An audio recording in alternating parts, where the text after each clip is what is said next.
Yeah, I remember vividly of my struggle. I remember barely graduating high school. Um, but I also remember once I got out and the freedom I had to just, be who I wanted to be and do what I wanted to do. Um, and just kind of like, yeah, just create. And all I knew how to do was to make stuff and to have fun doing it. You're listening to Creative Leadership with Heart, a podcast that inspires people to take action and be the leader they were born to be. I'm Coach Rico, and I'm known for coaching and training executives, leaders, founders, and high performers at Fortune 100 businesses, startups, and more. I'm a 20-year creative executive, leadership and life coach, author, speaker, and serial entrepreneur. I'm here to answer your questions about leadership and personal development while also asking you questions that can unlock your untapped potential.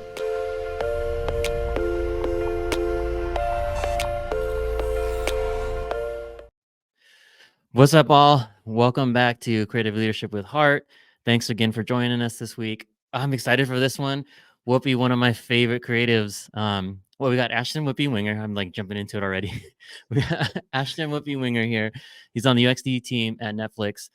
He's done work at Fox Animation, Snapchat, of course, Netflix, and then he's had a lot of his own business ventures, which I love, which maybe we'll get to talk about some of those things you've done in the past.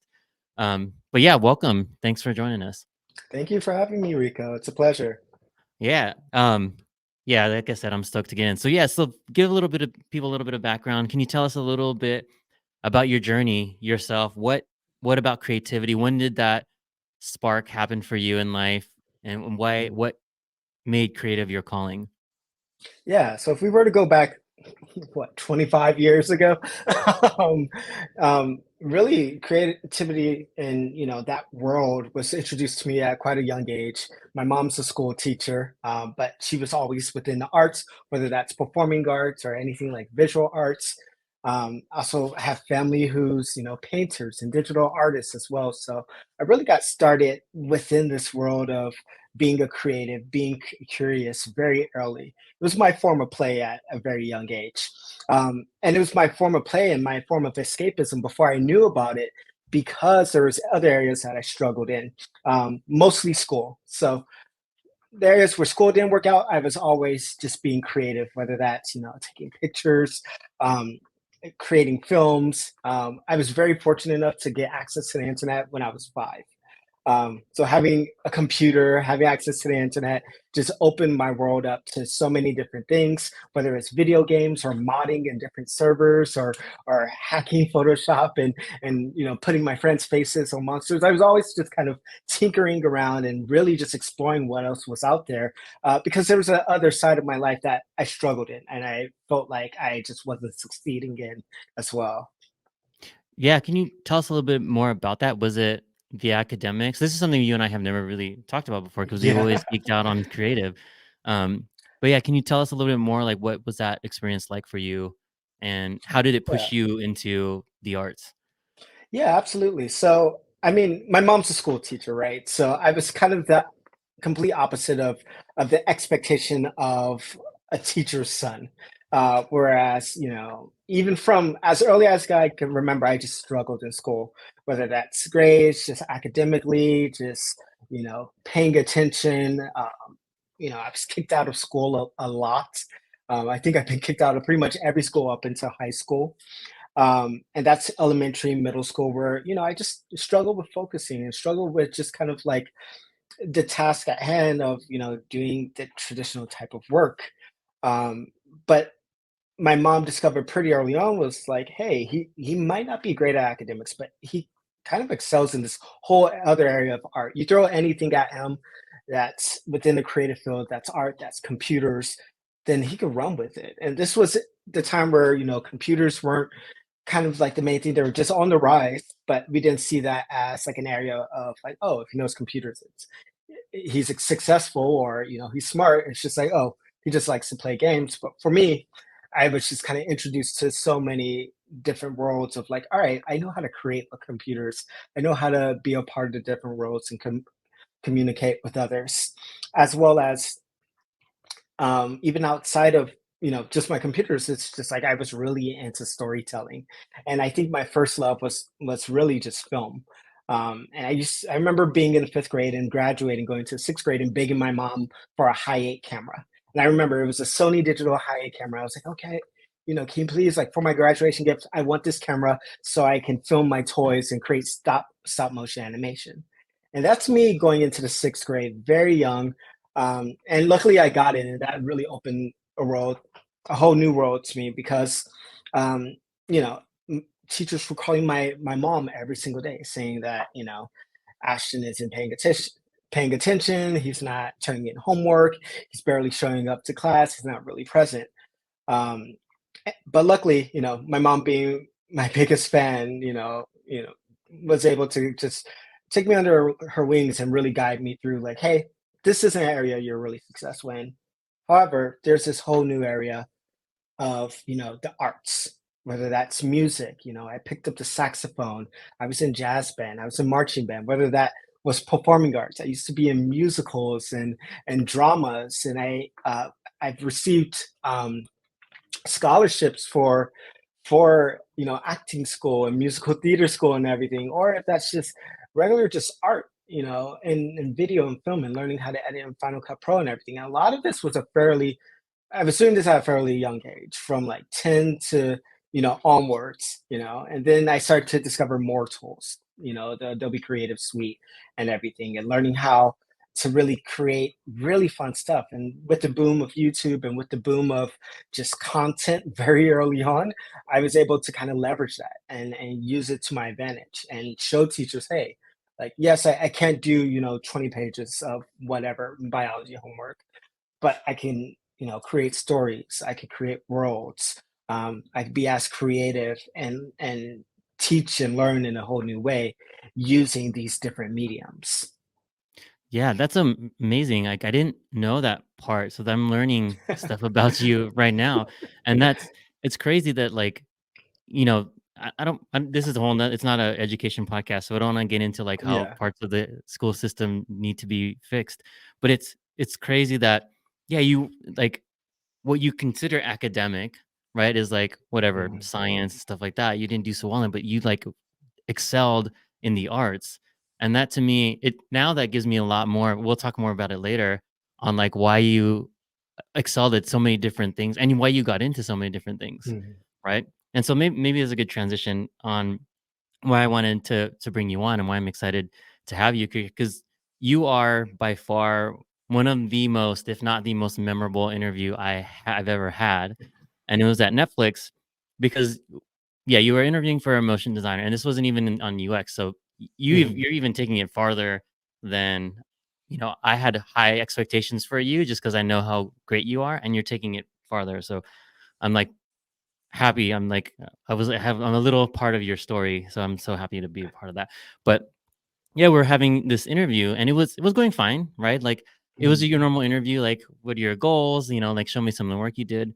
And it almost felt like we were kind of going through the motions, but I felt it and I wanted to shift the energy. So what I asked you, right, was like, well, this is all stuff you did at Snap and this is stuff people told you to make, right? This was what their requirements were. And then I asked you, well, what do you do for you? What is your passion project?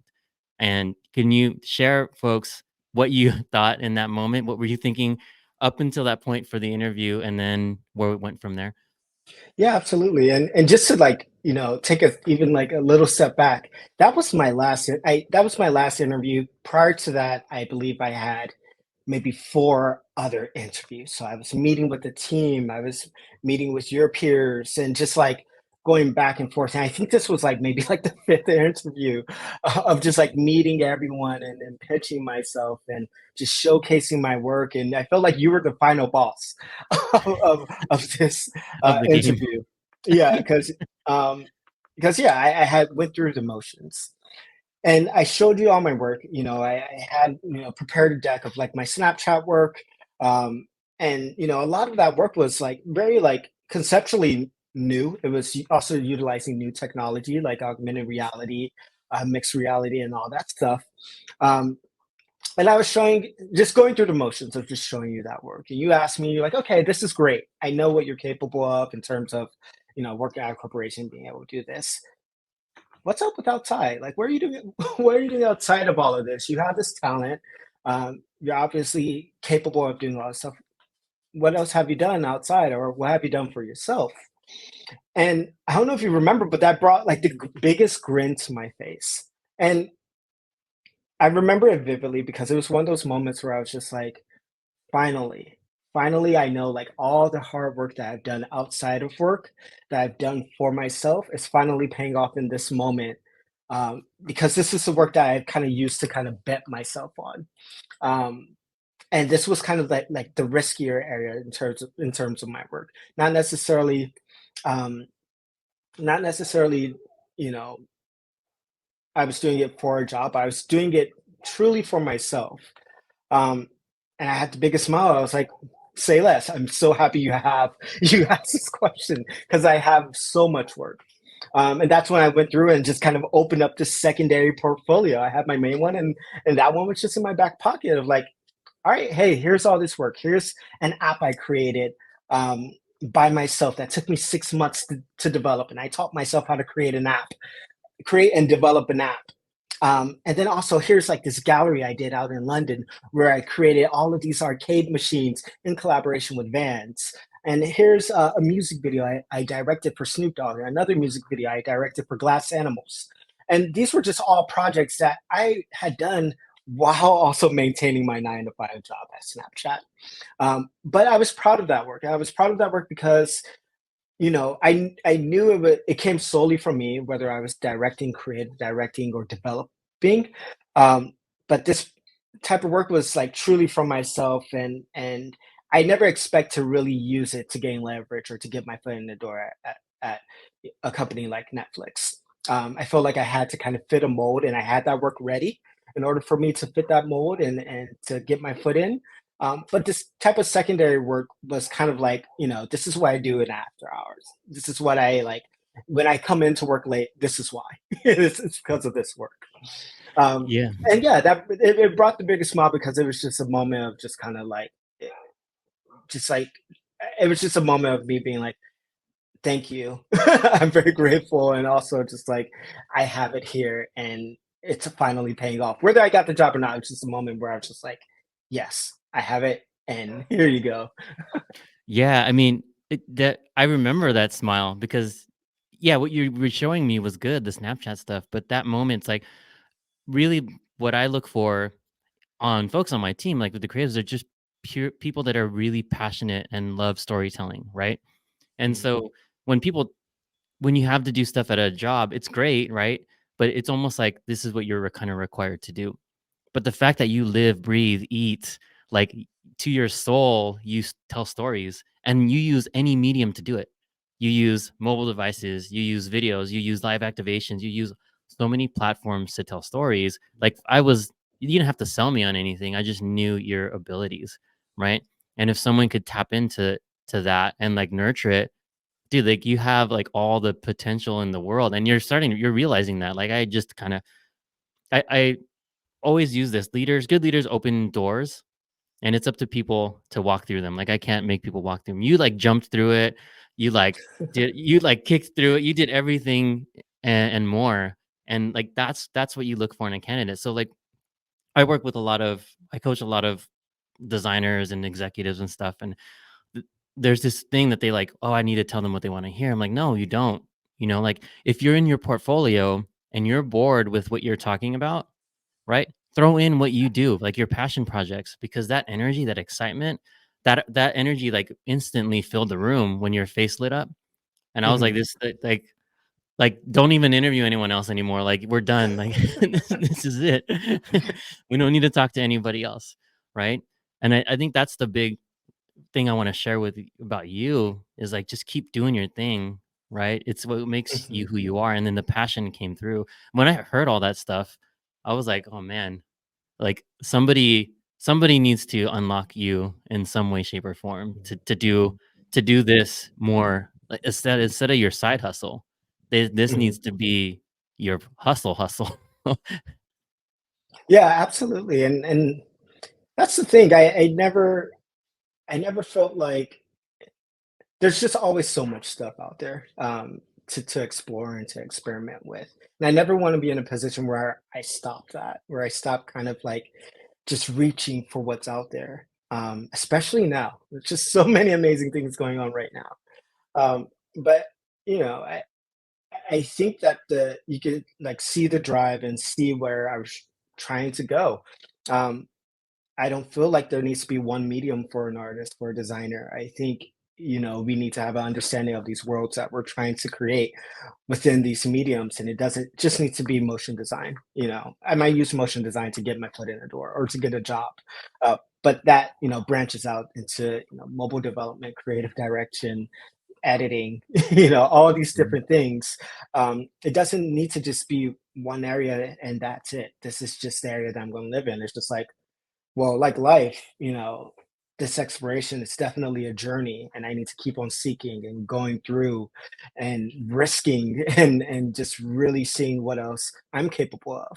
Um, and I think that's kind of like the most important part was it's just not I'm just not doing this one thing and that's it. I'm just kind of pushing myself to see, all right, how much further can I go? I don't know how much time I have left. Let's see what I can get away with, and let's see what works and what others respond to and everything.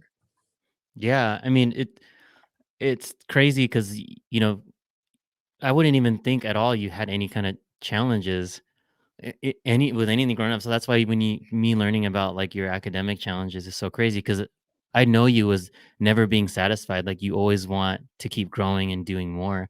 So that's why that me learning that today is even more powerful for me because I've always seen you as like the consummate student, right? Like always Mhm. wanting to or no such thing as perfection, but like, like improve your craft and get better and tell Mhm. better stories and better stories and better stories.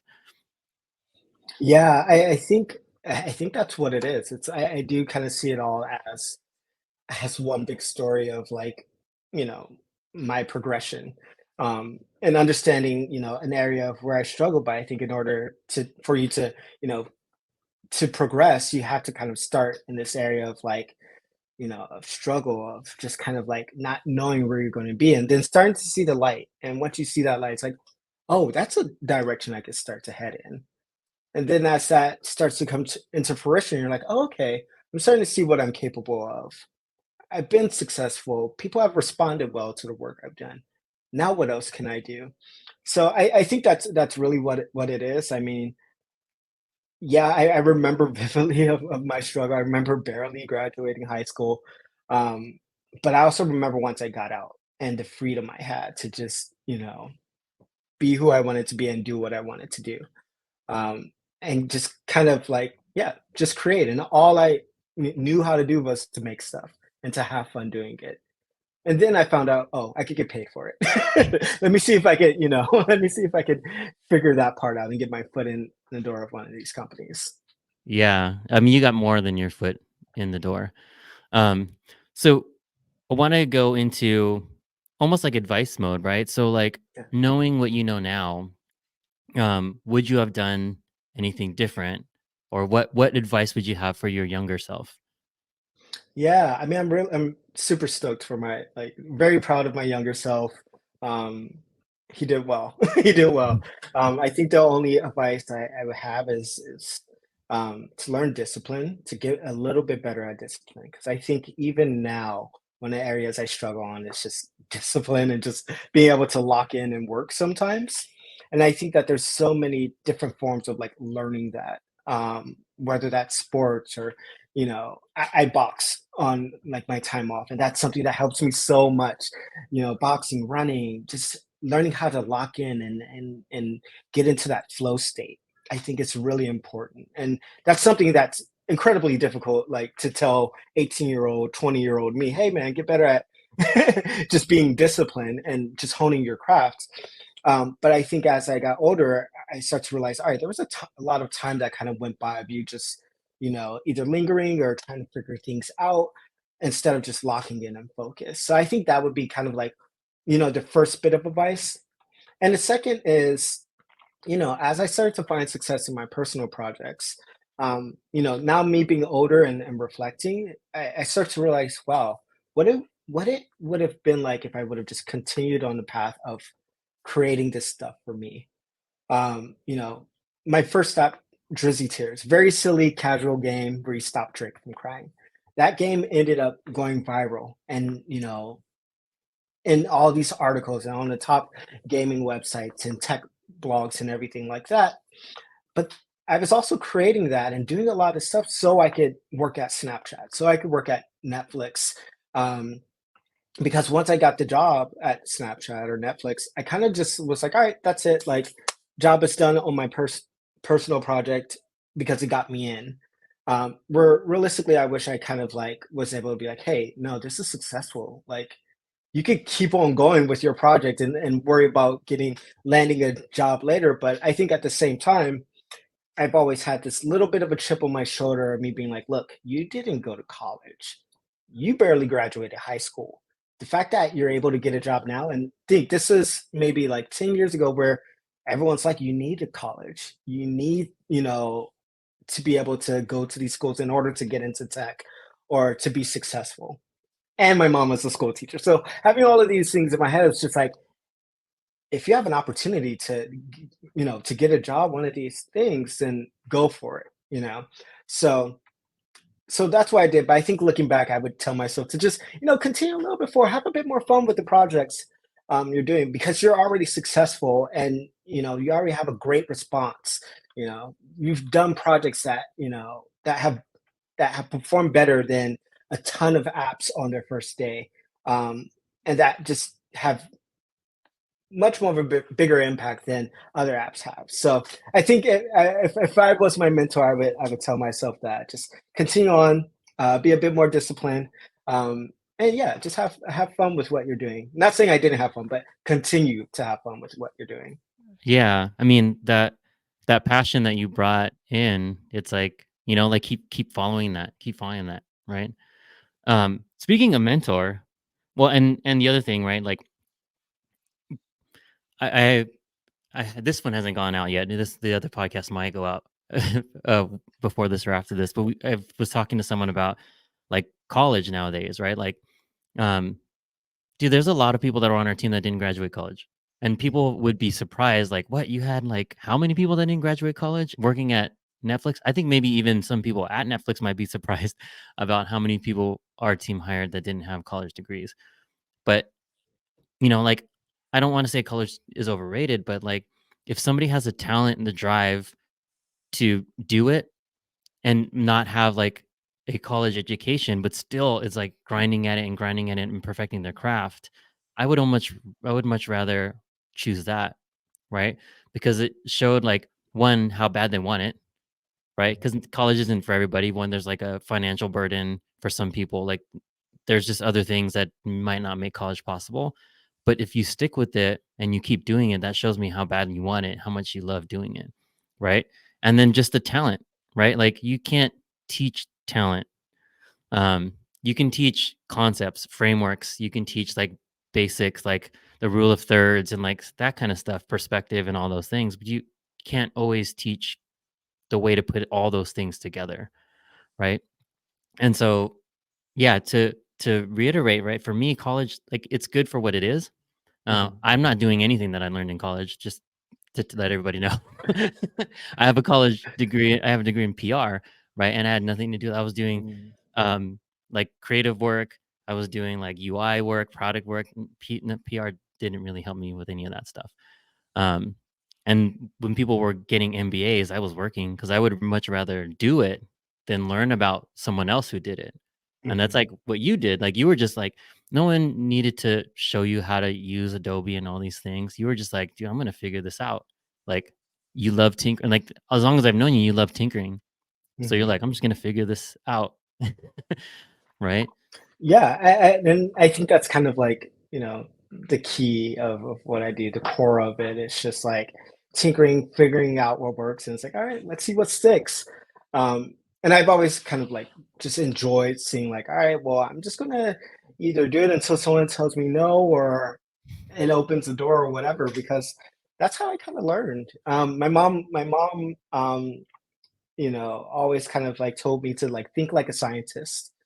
Um, and that has been kind of ingrained in me, because it's just like, yeah, you have to experiment. You have to drive your curiosity. You have to be ambitious. Um, because there's just so much in what you see that's right in front of you. There's so many ways to push different concepts and so many different ways to explore them as well.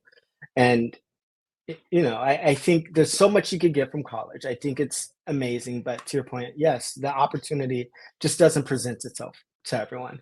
And I'm grateful it didn't. I'm very grateful it didn't because it's hard. I think the financial burden alone, don't want to go deep into that side, but it's just like I feel like, imagine, graduating college now, having that financial burden and being like, all right, do I take this internship that pays little or nothing at all, with this burden on me, or do I just have to just grab a job, any job, real quick, just so I can make sure I can start paying things off and I can balance things out and everything.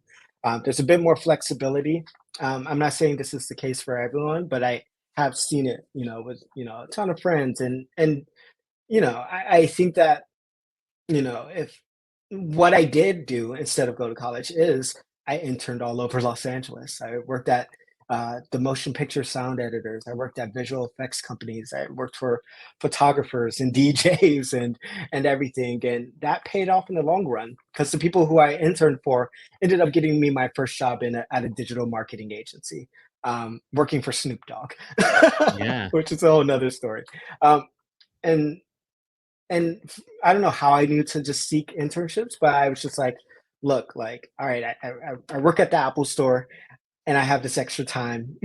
Maybe I could find an internship and just kind of land it there. But I think that there was just so many opportunities to learn. It doesn't have to be structured within a college. I think just, regular life, just knowing, being able to identify what you're interested in and going in that path of being like, all right, is there a beta program for an app that I could be a part of?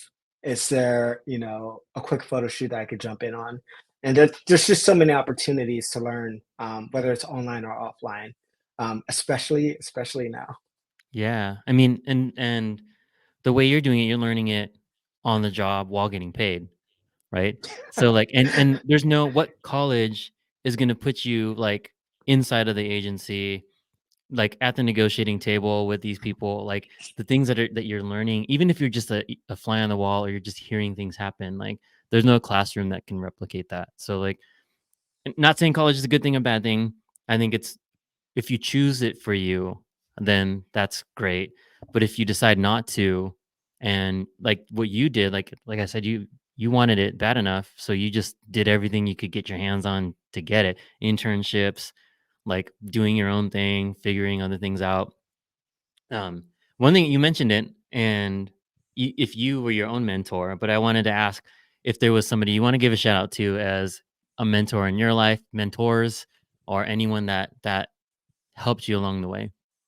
Yeah, I mean, like I've been praising her throughout this podcast, but definitely my mom. My mom is kind of like the number one person who, like, we've been through it in terms of just kind of like growing up, but also who had the vision and who was very. She kind of like she really was able to point out like, look, once you get over this hurdle, you'll have the freedom to express yourself. You have the freedom to create. You just have to get over this hurdle, which was high school.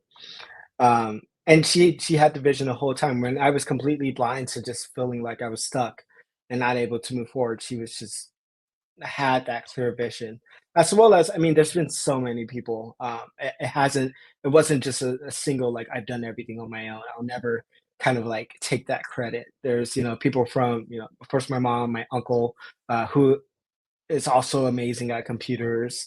My brother, who's also a creative, and also everyone who I interned for as well, and also the people at the first, really everyone. I mean, like everyone, you really has contributed to where I am today and everything, and it doesn't go unnoticed, and definitely appreciative of it because I know I'm aware of the paths that I could have gone down.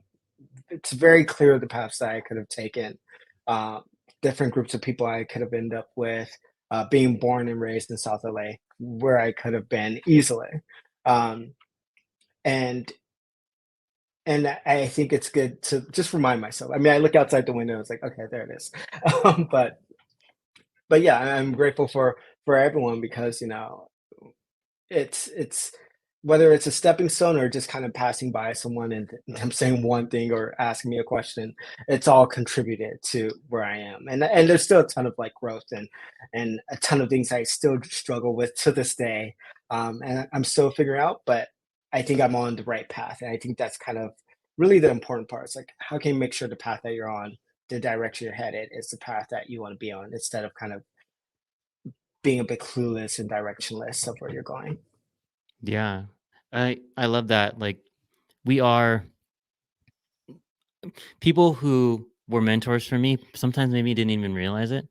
Yeah. And some people who had maybe bad experiences for me were mentors in another way of like teaching me the things I didn't want to be, right? Mm. So like I love that how you're yeah, we kind of are sums of the people around us, right? In the way we want them to like impact us. So we could take bad things, sure, but we choose to follow the things that feel right to us, and it kind of makes us who the people we are today. So yeah, I even though I do sometimes call out specific mentors, I love that from you. It's like everybody along the way has given me something, whether they know it or not, whether it was good or bad.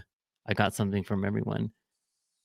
Yeah, and I think it's important to be in a mindset of like, what can I learn from each person I meet? Um, Whether it's like a wealth of knowledge or just a quick quote or just something just from their normal behavior. I think that there's something to connect and learn with from everyone that you meet, and I think that's important. It's like, all right, how can this contribute to my personal growth and what I want to do, whether that's professionally, creatively, or just something that just helps my overall character. What can I learn and do from just learning from everyone that I pass by? Yeah. And one last question, because we're getting up close on time here, is you gave a lot of advice already and a lot of good nuggets for people. So if they haven't written it down, they should go back and listen. But what advice would you give anyone today who is like either in school, like high school, grade school, or in college, wherever in their career, thinking about or struggling with like, should they be a creative or do I stick with creative? What advice would you have for those folks? Yeah, I think like the number one thing is right now it's the best time to be a creative. The tools are accessible. Um, the resources are there. They're free. Um, I wish I could learn. I wish I had Rico like podcasts when I was 16. I wish I just had that little bit of insight that people pay thousands of dollars for. It's all here right now. It's the best time, and you can learn it very fast. And you have the time if you're a young creative. Even if you're not young, it's still a great time to just learn these tools. And the great thing is that there's new tools right now. And right now, those new tools are what's going to be the next jobs. So, my main advice is start learning, start creating, utilize those tools because it's easier than ever to create a film. It's easier than ever to create an app or a video game or a podcast. There's web services. You don't even need to download, you just need a browser. You can do it all on your phone. Um, so, right now, the world is catered to being a creative. And of course, there's you can make money, you can monetize it as well, you can have your own platform and a following, and this is whatever you're interested in video games, great, learn how to create a video game, stream it on Twitch, uh, work with different devs around the world. Another thing is it's easier than ever to connect with other people. One thing I failed to mention was in all these personal projects I worked with people from around the world. One of my closest collaborators is a guy in Ukraine right now.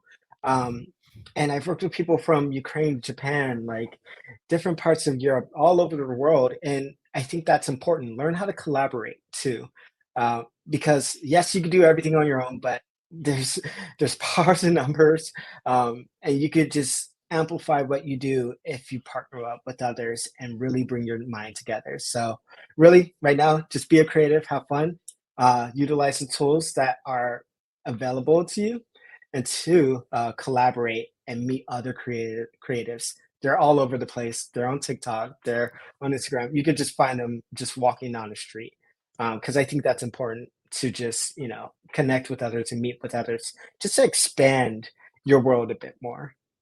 Yeah, I mean, it's more fun, right? Like, It's a lot doing more it fun. alone, like, you have fun figure things out, but, like, when you have somebody, like a thought partner to just, like, bounce stuff off Yeah. of, like, it's twice the excitement, it's twice the like, everything is doubled, right? Because I can be excited, but if there's no one to share it with, it's like it's Yeah, it's almost like, like, is "Oh this man." real? Yeah. Yeah, Yeah. I think that was a big turning point for me in my creative journey was once I found like a partner that who was kind of like on the same who I was aligned with. And we just started creating. It was like, okay, finally. And it was beneficial to both of us. But once you find that partner that you're able to just work with, bounce ideas with, whether they're working directly with you or not, then it just kind of like elevated where you're able to do because you're just like, all right, I can be critiqued. I know how to be critiqued now. I know how to take this feedback and really push my work. And also, I know how to partner with people remotely, which is a strength in itself.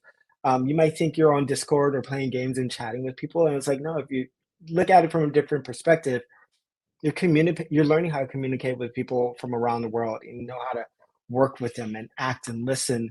Um, and I think that's a strength because it's like, 10 years ago, 20 years ago, like communicating with someone in Japan wasn't really realistic, but but Yeah. now it's just like, oh, I could just connect with you. We understand, this game or whatever we're trying to create together, and we know how to communicate in different ways, whether that's within a language or if that's with a tool or platform. There's so many ways of communicating as well. Yeah, that's fantastic. So, collaboration, and I don't wanna say it for you, but it's almost like the golden era because you have access to so many things, right? Yeah. You have all the tools, and with AI and automation, they're making the tools so much lighter weight and simpler and easier to Mhm. use, right? And I wanna ask you now, maybe we'll have you back and because I would love to hear your thoughts on AI, but let's not get into it now because 'cause we'll go on for, like, another hour. All good, all good. Yeah, and yeah, so collaboration and like the golden era, like you have so much access to tools, information, classes, Mhm. learning, whatever. YouTube is like the endless like education Sure. tool if you use it the way if you use it the right way, right? Um, so yeah, so in that, thank you for that advice. And before we go, what are you into, and how can people get a hold of you if they want to reach out to you, or if you want people to reach out to you? I know this is a bit of a surprise, but I don't want to flood your inbox. Yeah, I mean, you can reach out to me on LinkedIn. I think that's the best. I apologize in advance if I'm either slow to respond or don't respond. I'm just going to apologize now. And if you do reach out, just be persistent. Just it's okay to contact me more than once, and everything. That doesn't bother me. I did the same thing as well. So yeah, I would say LinkedIn. I think it's like linkedin.com/Whoopi. Or if you just want to search me as Whoopi, my name Whoopi I'll put Winger, you can find me I'll right put the link there. in I'll put the link in the show notes, so then it will be Yeah, easy. Yeah. yeah. Please feel free to contact me.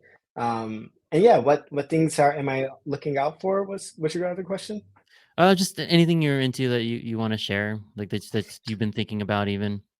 Yeah, I mean, like I think AI. You'll have to bring me back. I think AI is very exciting, but really just these lightweight tools that allow you to create. Whether that's things like CapCut, which is a mobile, editing app, or if it's just things that allow you to create stories or to write or anything. Like all these AI tools are truly amazing, and right now they're free. So I think that's what really grasped my attention. And yeah, just really playing and just trying to discover what else is out there. Yeah, absolutely. Well, thank you again, Whoopi. I'm definitely, if you're down, I'd love to just talk AI with you. Let's do it. Um, because I think that's going to be a super edge. Because I'm an AI optimist Yeah, if used absolutely. properly, right? Yeah, It can do a lot of bad things, but let's save that for the next time that we talk because I think we will have a great discussion there. Um, but yeah, thanks again for taking the time to join us. Ashton Whoopi Winger, UXD, Netflix. If you want to reach out to him, remember reach out a few times. We won't bother him, and his links in the show notes. Awesome. Thank you so much, Rico, for having me. It was great catching up with you, and I'm so grateful I was able to share my story with you and your audience. Yeah, thank you. Thank you. The pleasure was mine for sure.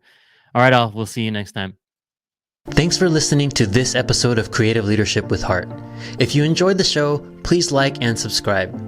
If you're ready to make huge, lasting change in your life, then what are you waiting for? What will your life look like if you took action today? What would it look like if you didn't? If you're serious and you're ready, book your free strategy session today and let's make your future a reality.